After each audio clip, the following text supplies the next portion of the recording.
Dezinformimi, sidomos kur bëhet fjalë për shëndetin, është kthyer në një fenomen shqetësues, sidomos tani në epokën e inteligjencës artificiale.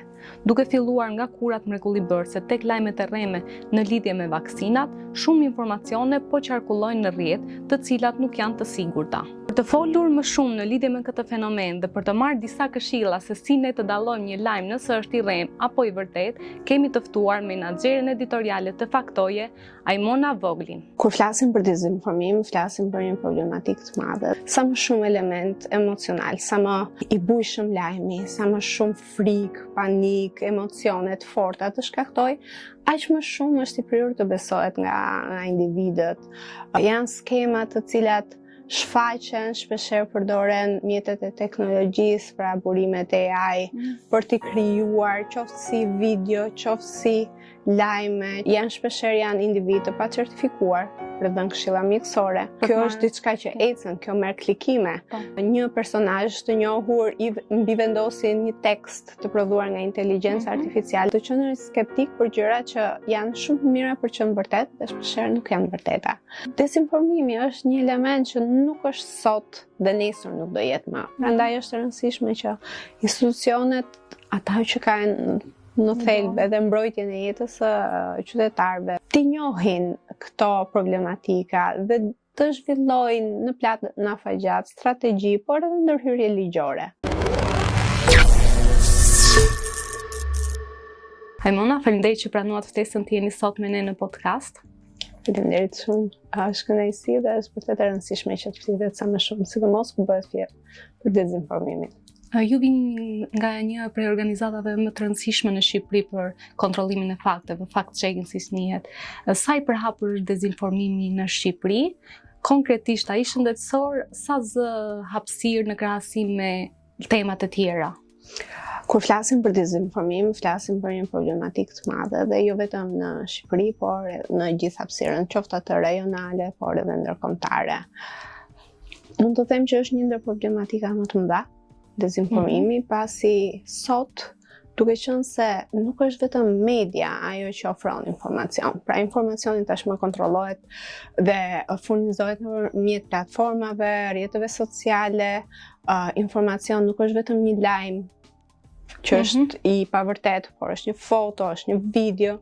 Kështu që dezinformimi është një problematikë shumë e madhe dhe që është realisht një ndër sëmundjet që aktualisht po shqetëson jo vetëm pjesën e medias, po ka efekte jo vetëm efekte në biznes, në shëndetësi, në shëndet, siç e përmende.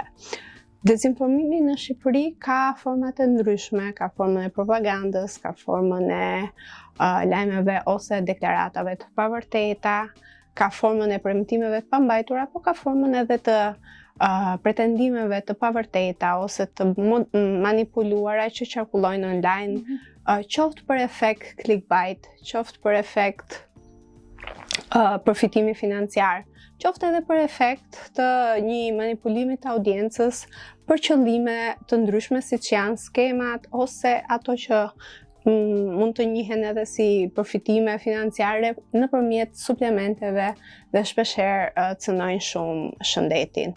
Pikërisht dezinformimi në shëndet, sidomos ai i lidhur me vaksinat, me pas Covidit, por edhe për skema që shesin produkte jo të vërteta, është një problematikë shumë e madhe. Është një problematikë jo vetëm në Shqipëri, por edhe në rajon. Tek cilat tema shihet më shumë problematika ose më e përhapur dezinformimi shëndetësor, tek vaksinat, tek kurat mrekullibërëse? Po, dezinformimi luan me një element që quhet elementi emocional. Sa më shumë element emocional, sa më i bujshëm lajmi, sa më shumë frikë, panik, emocione të forta të shkaktoj, aq më shumë është i prirur të besohet nga individët dhe nga ato që konsumojnë një informacion. Kështu që në shëndet kemi tema ose përsëritje të disa tematikave që janë në fokus të lajmeve të pavërteta ose të manipuluara, që janë pikërisht këto kurat mrekulli bërëse, që janë vaksinat, që janë elementet kimike që po na hidhen nga ajri, pra teoritë konspirative, suplementet e pavërteta që janë pjesë e skemave për përfitime financiare, por edhe të pavërteta që lidhen me sistemin shëndetësor, që lidhen me ofrimin e barnave, që lidhen me ofrimin e shërbimeve të ndryshme që deklarohen si zyrtare, por në fakt kur ne verifikojmë në terren janë gjysmë të vërteta ose të papërmbushura dhe ka raste dhe fare të papërmbushura. Pra janë të natyrave të ndryshme që janë gjithmonë prezente. Janë prezente, janë qarkulluese.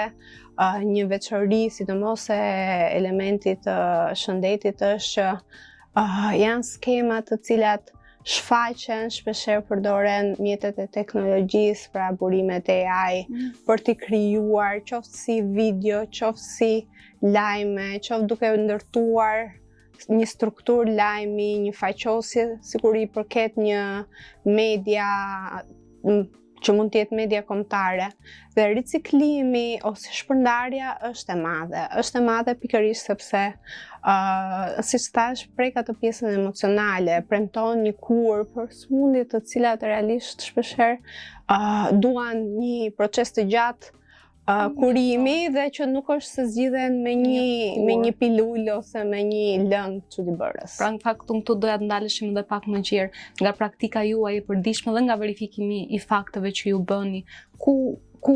Kush është burimi më i shpeshtë i këtyre informacioneve? Pra nga burojnë më shpesh nga mediat online, nga persona të njohur, nga individ që kanë interesa të caktuara? Është një bashkësi atyre që përmende. Më e shpesht ndryshon nga një model në tjetrin. Shpeshherë janë individ të caktuar, të cilët lidhin idetë e tyre edhe i proklamojnë ato. Shpeshherë janë individ të pacertifikuar për dhënë këshilla mjekësore, ose mjek që nuk janë të certifikuar për t'i folur audiencës dhe për t'i sugjeruar që duhet lënë një mjekim specifik për të ndjekur këtë kur. Janë mediat online që shohin si burim të fortë edhe përfitimi financiar, por edhe të bërit lajm. Pra, kjo është diçka që ecën, kjo merr klikime, kështu që e nxjerrim pak nga konteksti, i marrim vetëm titullin, e bëjmë pak më bombastik të fortë dhe pa marrë parasysh pasojën që do sjell. Duke e transformuar dhe duke bërë këtë lojën për klikim, ajo shkon ndryshe tek ai që është konsumatori fundor. Edhe tek një person i cili vuan nga një problematik shëndeti, ndoshta nuk është edhe i edukuar mediatikisht për ta konsumuar mirë lajmin, pra ta hapi, ta lexoj, të verifikoj burimet. Nga ky lajm po del, të verifikoj ekspertët, të shikoj referencat që shpeshherë mungojnë, besohet dhe në këtë mënyrë cikli i dezinformimit shkon dhe përfundon dhe ndikon në një gjë që është jetësore, që është shëndeti. Cilat janë disa nga teknikat më të zakonshme që përdorin faqet online ose individët për të prodhuar këto lajme? Njëra është nxjerrja nga konteksti, pra marrja e një elementi dhe pastaj ndërtimi i gjithë strukturës ose bërja një titulli bombastik. Janë këto videot që etiketohen deepfake, pra ndryshimet, përpunimet nëpërmjet inteligjencës artificiale që shpeshherë një personazh të njohur i mbivendosin një tekst të prodhuar nga inteligjenca artificiale që lexon një mesazh të caktuar. Janë këto skema që duket që janë të gjeneruara dhe me inteligjencë artificiale se kanë një shqipe jo shumë të sakt, problematika, dhe këto janë disa nga elementet kryesor. Pra, rrjetet sociale dhe teknologjia i ka dhënë dorë dezinformimit, në këtë rast të shëndetit, të ketë një shpërndarje më të madhe. Pra siç e përmendet, inteligjenca artificiale tashmë po prodhon video që gjajnë si origjinale dhe bëjnë të vështirë verifikimin ose që dikush ta kuptoj se është lajm i rrem. Në sa e vështirëson kjo luftën kundër lajmeve të rreme? Pafund.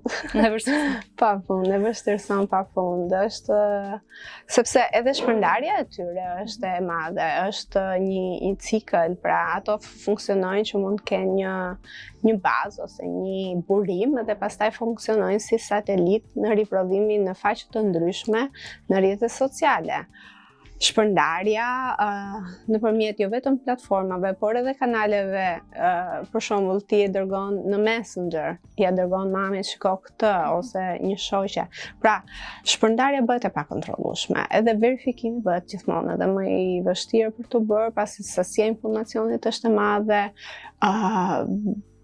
mundësitë janë të kufizuara, edhe mundësi teknike, pasi kërkon staf për të analizuar, për të parë veçoritë, për të njohur edhe programet e inteligjencës artificiale të cilat mund përdorur dhe për të shkruar një artikull ose për të prodhuar një video e cila shpjegon arsyet pse kjo nuk është e vërtetë. Kështu që është për shumë Për ju, vështirë. cilat janë sfidat më të mëdha përveç tyre që përmenden, ndonjëherë bëhet e vështirë nga individët dhe roli juaj është shumë i rëndësishëm në këtë rast, pra cilat janë disa nga sfidat kryesore që ju hasni në kontrollimin e fakteve si organizat fact-checking? Sfidat janë të ndryshme. Është sfida e mbijetesës dhe për të qëndruar i pavarur, pra kjo është një ndër sfidat që e kanë organizata e shoqërisë civile dhe mediat e pavarura të gjitha. Është sfida e kontrollit të një sasi shumë të madhe të informacionit që qarkullon online. Janë sfidat, siç thash, përdorimit të mjeteve, të rritjes të kapaciteteve gjithmonë, pasi evolimi i teknologjisë kërkon që edhe ata që e kontrollojnë dhe verifikojnë gjithashtu të evolojnë dhe mundësia për të trajnuar dhe për të qenë koherent. Janë edhe rreziqe të tjera si fushatat e smirës ose fushatat që targetojnë pikërisht ato që verifikojnë. Pasi e thënë shumë me vërtetësi, shpeshherë qëllimet e profitimit financiar janë ato që shtyn para narrativa ose lajme dezinformuese ose të tilla skema për të pasuruar. Dhe në momentin që ti përpiqesh të verifikosh dhe thuash që kjo nuk është kështu, cënohet një grup interesi, cënohet financiarisht, dhe atëherë fushatat ndaj verifikuesve të fakteve bëhen akoma më linçuese, akoma më denigruese, duke na ekspozuar në fakt për një punë që ne e bëjmë në shërbim të interesit publik. Për gjithë ata që na ndjekin, cilat janë disa nga mënyrat, disa teknika të thjeshta se si të dallojnë një lajm që është i rrejtë? Po, gjëja elementare që duhet bëjmë është të shikojmë burimin e informacionit. Pra nëse është një burim informacioni që na vjen nga një faqe që mund të jetë website ose faqe në rrjetet sociale që ne konsumojmë si informacion në mënyrë të përhershme, pra e njohim si faqe, ka një lloj besueshmërie, nëse informacioni ka një autor, nëse ka disa referenca mjekësore, nëse referencat mjekësore janë mjek të vërtetë apo jo, nëse këto informacione që na shpërndahen flasin për një lajm janë realisht apo jo, pasi edhe kultura mjekësore, sidomos për ata që vuajnë nga një smundje, ata e dinë që hipertensioni nuk është një smundje pavarësisht se mund proklamohet që shërohet brenda një javë ose 24 orëve. Kjo është të qëndruar i dyshues, të qenë skeptik për gjëra që janë shumë të mira për qenë vërtet dhe shpeshherë nuk janë vërteta. Ndërkohë për sa i përket videove që mund të jenë të manipuluar ose që mund të jenë të prodhuara nga inteligjenca artificiale, janë disa elementë që aktualisht inteligjenca artificiale nuk po arrin të perfeksionojë, paktën mund të verë, mund të vërtet numri i ndryshëm i gishtave që ndryshon, pasi ndryshon edhe mënyra se si njerëzit i lëvizin, pjesa e gojës që mund të ketë problematika, shqipja ose teksti nëse është në sinkron apo jo me mënyrën se si personi flet, edhe njohurja e ekspertizëve. Për shembull, nëse është një mjek i njohur si një mjek kardiolog, nuk mund të japi këshilla për një problem të lëkurës. Kështu që janë ca gjëra që dhe thjesht duke qenë skeptik, po, me një sy kritik, me një mendim kritik, mund të evitohen për të besuar edhe më pas edhe për të aplikuar te vetja. Të ndalim pak tek edukimi mediatik dhe digital. Sa i rëndësishëm është ai sot për të luftuar fenomenin e dezinformimit, jo vetëm shëndetësor, por të çdo lloji? Unë mendoj që edukimi mediatik është një ndër çelësat dhe një ndër elementët që duhet fuqizojmë sot fort, që nesër të kemi njerëz më të përgjegjshëm për mënyrën se si e konsumojmë informacionin, ashtu siç është shkolla. Edukimi mediatik ka konceptin e thellë që ti para përgatitesh për të konsumuar një informacion. Pra si duhet ta lexosh një lajm duke marrë parasysh këto gjëra që tash unë. Edhe në shkollë ne mësojmë mënyrën se si duhet të ose se si ndërtojmë logjikën tonë për lëndë specifike. E njëjta gjë vlen edhe për edukimin mënyrën se si duhet ta konsumojmë median, duke njohur më shumë, duke njohur disa parime, duke njohur disa elemente thelbësor, jemi më rezilient, pra jemi më të aftë për të dalluar mënyrën se si mund nesër pas nesër mos të bijem pre e një informacioni jo të saktë. E them që është mënyra më e mirë për të bërë sot, sepse edhe nesër, kur fëmijët tanë të jenë të rritur, ekspozimi ndaj dezinformimit. Pra, ne nuk mund të kufizojmë teknologjinë. Ne nuk mund të kufizojmë barierat. Jemi në botën e internetit, nuk mund të... Është e pamundur që ne të kufizojmë. Është e pamundur që ne të kufizojmë ChatGPT-n, që na jep informacion, ose motorët të tjerë të kërkimit, si Gemini e tjerë. Janë zhvillime teknologjike të cilët nuk i kemi në dorë. Dhe është e pamundur edhe për të qenë gjithmonë, ose për të thënë që këto janë 3 mjete online, që janë edhe pa pagesë, po edhe me pagesë, që ti mund t'i përdorësh dhe këto do t'japin përgjigje.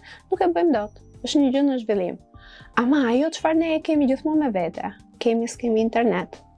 Jemi diku, jemi në plazh ose jemi në punë, është mendimi kritik. E kemi me vete. Në momentin që bëhemi dyshues për diçka, atëherë gjasat për të mos rënë prej dezinformimit e rritet. Okej, tu ndoshta mund të na jepni edhe disa çfarë këshillash konkrete ose çfarë masash konkrete mendoni se duhet të ndërmarrin institucionet shëndetësore, por jo vetëm për parandalimin e përhapjes së lajmeve të rreme? Është një çike vështirë. Institucionet shëndetësore nga njëra anë kanë fokus, por zhvillimi i strategjive, zhvillimi i politikave të cilat mund të shkojnë në përshtatje të elementeve që lidhen me shëndetin publik, që mund të përfshin organizata të cilat merren me verifikimin e fakteve ose me njohjen e dezinformimit, por edhe organizatave të cilat bëjnë edukim mediatik etj. Për ngritjen e disa politikave, për ngritjen e disa strategjive. Dezinformimi është një element që nuk është sot dhe nesër nuk do jetë më. Prandaj është e rëndësishme që institucionet, ata që kanë në thelb edhe mbrojtjen e jetës së qytetarëve dhe mirëqenies së tyre, shëndetit të tyre, të njohin këto problematika dhe të zhvillojnë në planafagjat strategji, por edhe ndërhyrje ligjore. Se shpeshherë një justifikim që shpeshherë e shikojmë në punën e përditshme është që ne nuk kemi bazë ligjore, ne nuk është në kompetencat tona për ta zbatuar ose për të ndërhyrë. Kështu që është mirë që të rishikohet edhe kuadri ligjor që lidh pjesën e dezinformimit, lajmeve të rreme dhe impaktit të jetës qytetarëve. Qartë, duke qenë si jemi në fund të bisedës, çfarë këshille do t'u jepni të gjithë atyre që na dëgjojnë, të cilët përballen me dezinformim? Këshilla e parë edhe që mua më vjen më së shpejti në ndërmend është qëndrimi kritik. Dhe nuk është një slogan që është qëndrimi kritik. Jo çdo gjë që duket kaq e mirë për të qenë e vërtetë është e vërtetë. Nëse diçka ju nxit emocionalisht, ju përfshin, është një gjë që ju bën, ju përfshin, merr 1 minutë kohë, distanco Dhe pastaj lexoj edhe një herë. Duke marrë këtë ndarjen pak nga elementi i emocional, bën atë që konsumimin e informacionit të mos e bësh në një gjendje shpirtërore e cila të përfshin dhe deri diku mund të përfundoj si një mund të gaboj dhe mund të tërheqë në një pastaj rrjet vicioz që është e vështirë për të dalë. Shumë faleminderit, ishte kënaqësi. Faleminderit edhe shmurime për punën.